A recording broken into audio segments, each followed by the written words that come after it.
My name is Cyril, and today I'm going to teach you about stalemate and checkmate. Now, there are two possible ends to a chess game, stalemate and checkmate. First is checkmate.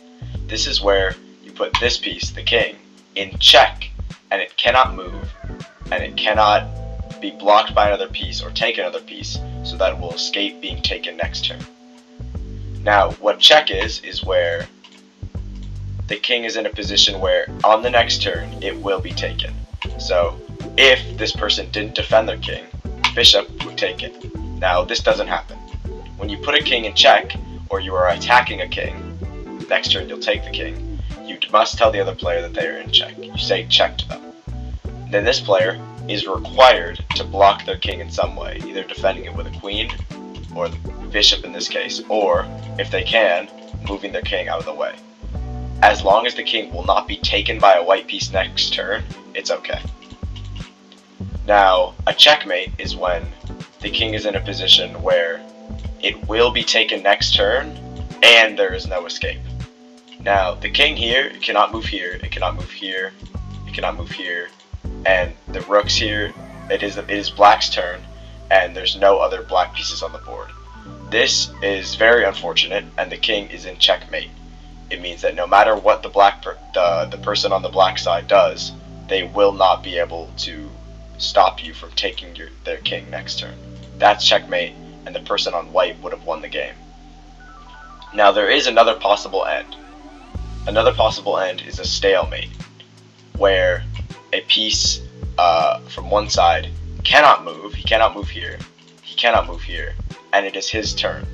Now, if black cannot move on their turn, and the queen won't be able to take them next turn, you are in a stalemate, because the king has no option, and it is not white's turn, which means the game is a draw and neither player wins. This is very unfortunate for white, as they have the clear advantage, but that also has to do with pawns.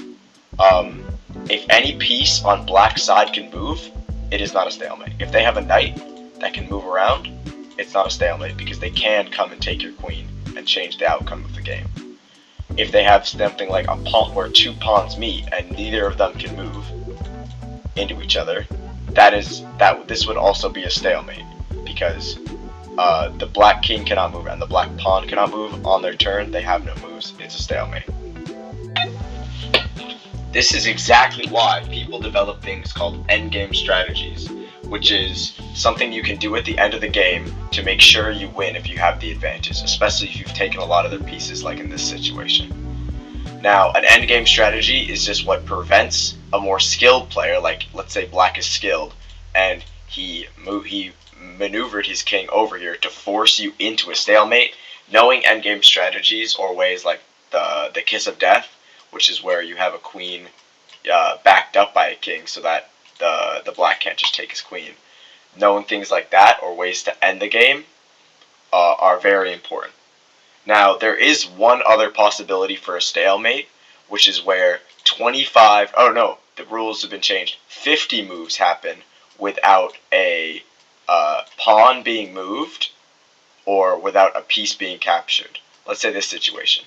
This person has one pawn, and this person has no pieces left. Now, these kings cannot come close to each other in a real game. They cannot be within one square of each other. So they will chase each other around the entire game as this person tries to push them into this pawn. Now, let's say this isn't a pawn. Let's say this is a bishop, and this person will just move to green tiles so that they cannot be taken by the bishop.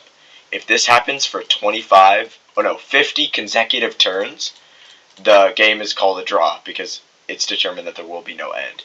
If this person, let's say black still has a pawn though, every time they move this pawn, it's reset, because a pawn on coming to the other person's side of the board can become another piece, which means they have a chance to still win the game.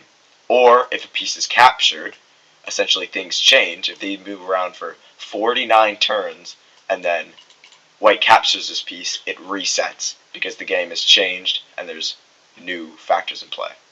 That is all on the ways to end the game.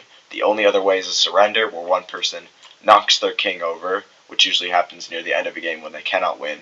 The white side would win if the black person knocked over their king. Thank you guys.